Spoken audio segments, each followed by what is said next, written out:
नमस्कार दोस्तों, बहुत स्वागत है आपका हमारे study YouTube channel competition capsule में। दोस्तों, आज के इस वीडियो में मैं आपको जितने भी कॉन्टिनेंट्स यानी महाद्वीप और उनसे जो गुजरने वाली रेखाएं हैं, जैसे कर्क रेखा, मकर रेखा, भूमध्य रेखा, इन पर पढ़ने वाले देशों के बारे में पढ़ाने वाला हूँ।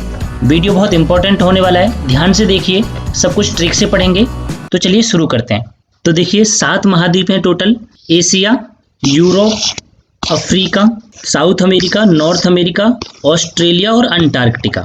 इनको कैसे याद रखें कि क्षेत्रफल के हिसाब से कौन सा बड़ा है और कौन सा छोटा। तो इसके लिए ट्रिक याद रखेंगे।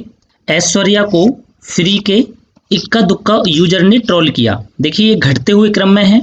ऐश्वर्या मतलब एशिया महाद्वीप, उसके बाद फ्री मतलब अफ्रीका महाद्वीप, उक्का यानी उत्तरी अमेरिका और दुक्का मतलब दक्षिणी अमेरिका, यूजर मतलब यूरोप और ट्रोल मतलब ऑस्ट्रेलिया। फ्रेंड्स, सबसे बड़ा क्षेत्रफल के हिसाब से एशिया महाद्वीप, दूसरे नंबर पे अफ्रीका, तीसरे पे उत्तरी अमेरिका, चौथे पे दक्षिणी अमेरिका, पांचवे पे यूरोप और छठे पे ऑस्ट्रेलिया आता है। अब जरा हम रेखाओं की पोजीशन देखते हैं कि कौन सी रेखा कहाँ से गुजरती है। देखिए हमारी ग्लोब पर जो काल्पनिक रेखाएं खींची गई हैं, जो सबसे मध्य में है, इसको हम कहते हैं इक्वेटर या भूमध्य रेखा। देखिए फ्रेंड्स, इसके जस्ट ऊपर 23.5 डिग्री पर है कर्क रेखा और इसी के जस्ट नीचे 23.5 डिग्री पर है मकर रेखा, और कर्क रेखा के ऊपर 66.5 डिग्री पर है आर्कटिक रेखा, और इसी प्रकार नीचे यानी मकर रेखा के नीचे है अंटार्कटिक रेखा। उसके बाद कर्क रेखा के ऊपर 66.5 डिग्री पर है आर्कटिक रेखा, और इसी प्रकार फ्रेंड्स नीचे की तरफ मकर रेखा के नीचे 66.5 डिग्री पर है अंटार्कटिक रेखा। कौन सा महाद्वीप किस रेखा पर पड़ता है, इसके लिए मैंने एक वीडियो बनाया हुआ है, ट्रिक के साथ है, बहुत आसान है। 2 मिनट 3 मिनट का वीडियो है जो बड़ी जल्दी आपको याद हो जाएगा। तो डिस्क्रिप्शन बॉक्स में उसका लिंक है, वहां से आप जाके वीडियो देख सकते हैं। अब हम शुरू करते हैं कि कौन सी रेखा पर कौन से देश पड़ते हैं ट्रिक के साथ में। तो सबसे पहले अब बात करते हैं कर्क रेखा पर स्थित देशों के बारे में। देखिए ट्रिक पढ़ने से पहले हम जरा जान लेते हैं कि कर्क रेखा की डेफिनेशन क्या है। तो जरा समझना फ्रेंड्स। देखिए ये हमारी ग्लोब है, और जैसा मैंने आपको बताया, जो हमारी इक्वेटर यानी भूमध्य रेखा है वो इसको 2 भागों में बांटती है। जो ऊपर का भाग है इसे उत्तरी गोलार्ध, और जो नीचे का भाग है इसे दक्षिणी गोलार्ध कहा जाता है। देखिए फ्रेंड्स, भूमध्य रेखा के समानांतर 23.5 डिग्री पर खींची गई काल्पनिक जो रेखा है इसे हम क्या बोलते हैं, कर्क रेखा। और देखिए इसकी खासियत ये होती है फ्रेंड्स कि ये जो रेखा है ये पश्चिम से लेकर पूर्व की ओर खींची जाती है। तो क्या डेफिनेशन बनेगी, उत्तरी गोलार्ध में भूमध्य रेखा के समानांतर 23.5 डिग्री पर खींची गई पश्चिम से पूर्व की ओर काल्पनिक रेखा क्या कहलाती है, कर्क रेखा कहलाती है। देखिए कर्क रेखा को पृथ्वी की उत्तरतम अक्षांश रेखा कहा जाता है, और ये जो घटना है 21 जून को घटित होती है। देखिए फ्रेंड्स, 21 जून को साल का सबसे बड़ा दिन माना जाता है। अब अगर ट्रिक की बात करें तो ट्रिक है, मैं अल्जीरिया वाले मामा के साथ इनाम लेने यूएई गई, तो बताओ चाची बाग में मोर को कैसे संभाली होगी। मैं अल्जीरिया वाले मामा के साथ इनाम लेने यूएई गई थी, तो बताओ चाची बाग में मोर को कैसे संभाली होगी। देखिए फ्रेंड, जो रेड कलर से लिखे हुए हैं ये सारे के सारे कंट्री को डिनोट करते हैं। एक एक करके डिस्कस करते हैं।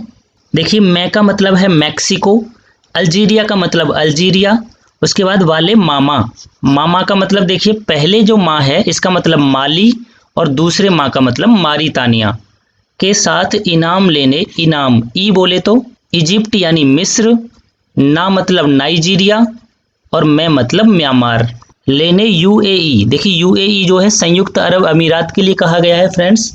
गई थी तो बताओ, इस बताओ का मतलब देखिए बै का मतलब बहामास, ता का मतलब ताइवान, ओ का मतलब ओमान, चाची तो चा का मतलब चाड, और ची का मतलब चीन, बाग तो देखिए बाग का मतलब है बांग्लादेश, मैं मोर, देखिए मोर का मतलब मोरक्को को कैसे संभाली, सम का मतलब सऊदी अरबिया, भा का मतलब भारत, और ली का मतलब लीबिया।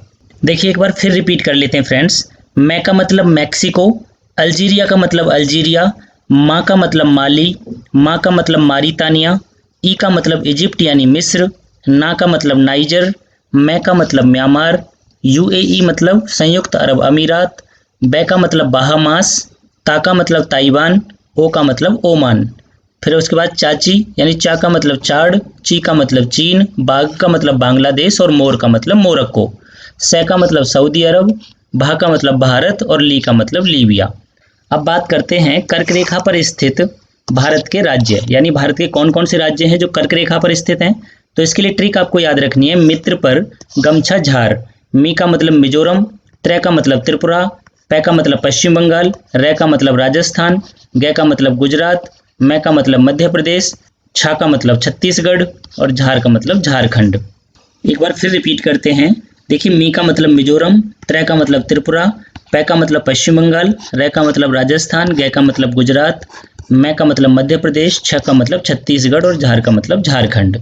अब बात करते हैं मकर रेखा पर स्थित देशों के बारे में, countries on the Tropic of Capricorn. तो देखिए, सबसे पहले हम जान लेते हैं कि मकर रेखा क्या है। देखिए, अभी मैंने आपको कर्क रेखा के बारे में बताया था फ्रेंड्स। तो 23.5 डिग्री पर दक्षिणी गोलार्ध में स्थित पश्चिम से पूर्व की ओर खींची गई काल्पनिक रेखा क्या कहलाती है? मकर रेखा कहलाती है। देखिए, जैसा मैंने अभी आपको बताया था कि 21 जून को सूर्य कर्क रेखा पर लंबवत चमकता है, यानी इस दिन साल का सबसे बड़ा दिन होता है। इसी प्रकार 22 दिसंबर को मकर रेखा पर सूर्य लंबवत चमकता है और इस दिन साल का सबसे छोटा दिन होता है। और इस जो घटना को कहते हैं हम मकर संक्रांति। फ्रेंड्स, यहाँ पर एक बात और याद रखना कि देखिए, मकर रेखा के तो उत्तर की ओर और कर्क रेखा के दक्षिण की ओर, यानी ये वाला जो भाग है बीच वाला, इसको हम उष्ण कटिबंधीय क्षेत्र कहते हैं। बात करते हैं ट्रिक की। तो ट्रिक है, मैम कैप लगाकर एनबीएस में बीपी मापती है। मैम कैप लगाकर एनबीएस में बीपी मापती है। मैम कैप लगाकर एनबीएस नवोदय विद्यालय समिति, ऐसे करके इसको आप रिलेट कर सकते हैं। देखिए, जो जितने भी इंग्लिश के लेटर हैं इनसे हमारे देशों के नाम बनेंगे। मैम, एम का मतलब मोजाम्बिक, ए का मतलब अर्जेंटीना और अगले जो एम है इसका मतलब है मेडागास्कर। कैप यानी सी का मतलब चिली, ए का मतलब ऑस्ट्रेलिया और पी का मतलब पॉलिनेशिया।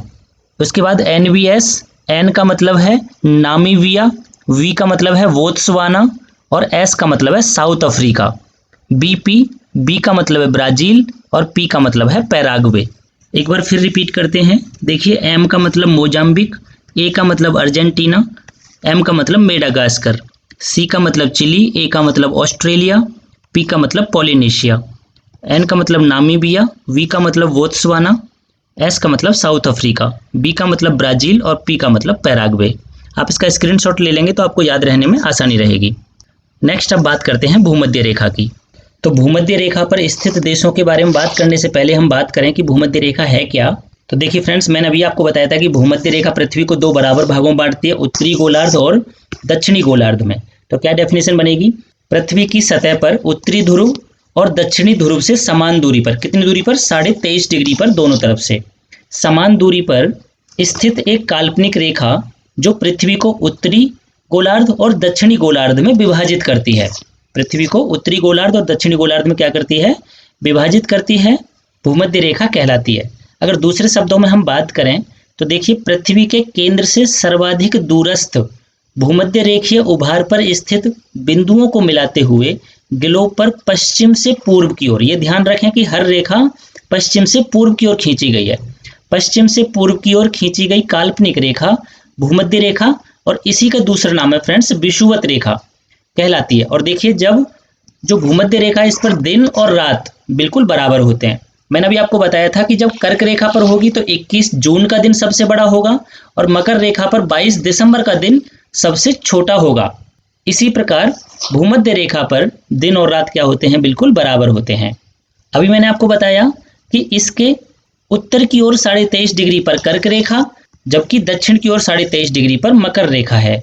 इसको हम 0 डिग्री भी बोलते हैं फ्रेंड्स, ये आपको याद रखनी है, 0 डिग्री।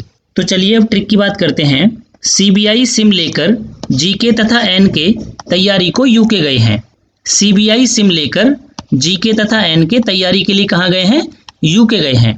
तो देखिए फ्रेंड्स, सीबीआई, सी का मतलब है कोलंबिया, बी का मतलब है ब्राजील, आई का मतलब है इंडोनेशिया, एस का मतलब है सोमालिया, आई का मतलब है इक्वेडोर, मै का मतलब है मालदीव। उसके बाद जी का मतलब है गैबन और के का मतलब है केन्या। एन का मतलब है नाउरू, के का मतलब है किरीबाती।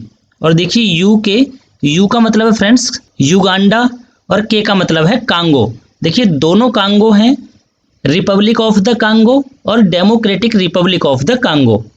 देखिए एक बार फिर रिपीट करते हैं। सी का मतलब कोलंबिया, बी का मतलब ब्राजील, आई का मतलब इंडोनेशिया, एस का मतलब सोमालिया, आई का मतलब इक्वेडोर, एम का मतलब मालदीव, जी का मतलब गैबन, के का मतलब केन्या, एन का मतलब नाउरू और के का मतलब किरीबाती, यू का मतलब युगांडा और के का मतलब कांगो। दोनों कांगो की बात हो रही है, Republic of the Congo, democratic Republic of Congo की। अब बात करते हैं ग्रीनविच रेखा पर पड़ने वाले देश, जो ग्रीनविच मीन टाइम है उस पर कौन कौन से देश पड़ते हैं। तो इसके लिए ट्रिक है, मेरी गर्लफ्रेंड का एटीएम एसबीआई का है। मेरी गर्लफ्रेंड का एटीएम किसका है? एसबीआई का। देखिए जितने भी रेड कलर के सिंबल हैं ये देश को रिप्रेजेंट कर रहे हैं। जी का मतलब है घाना, एफ का मतलब है फ्रांस, ए का मतलब है अल्जीरिया, टी का मतलब है टोगो, एम का मतलब है माली, एस का मतलब है स्पेन, बी का मतलब है बुर्किना फासो और देखिए आई का मतलब है इंग्लैंड। एक बार फिर रिपीट करते हैं। देखिए जी का मतलब है घाना, एफ का मतलब फ्रांस, ए का मतलब अल्जीरिया, टी का मतलब टोगो, एम का मतलब माली, एस का मतलब स्पेन, बी का मतलब बुर्किना फासो और आई का मतलब ई से आप समझेंगे इंग्लैंड। तो ये थे ग्रीनविच पर पड़ने वाले देश। देखिए ग्रीनविच किसी भी देश के समय का निर्धारण करती है, इसीलिए आपने देखा होगा कि भारत का समय GMT प्लस 5:30 यानी GMT ग्रीनविच मीन टाइम से कितना घंटे आ गया? 5.5 घंटे। अब बात करते हैं कि रेखाओं को दो बार काटने वाली नदियां कौन कौन सी हैं।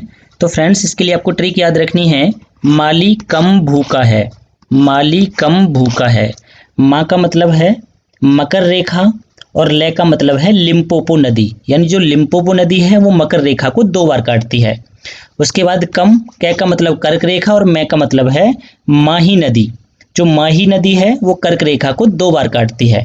इसी प्रकार भू का मतलब भूमध्य रेखा और का मतलब कांगो नदी, जो कांगो नदी है वो भूमध्य रेखा को दो बार काटती है। देखिए एक बार फिर रिपीट करते हैं। माँ का मतलब मकर रेखा और ली का मतलब लिम्पोपो नदी, मकर रेखा को लिम्पोपो नदी दो बार काटती है। कै का मतलब कर्क रेखा और माँ का मतलब माही नदी, जो माही नदी है वो कर्क रेखा को दो बार काटती है। इसी प्रकार भू का मतलब भूमध्य रेखा और कै का मतलब कांगो नदी, जो कांगो नदी है वो भूमध्य रेखा को दो बार काटती है। तो फ्रेंड्स आशा करता हूँ ये सारी चीज़ें आपको याद होंगी। एक बार इसको दोबारा रिपीट कर लें तो सब कुछ आपको याद हो जाएगा।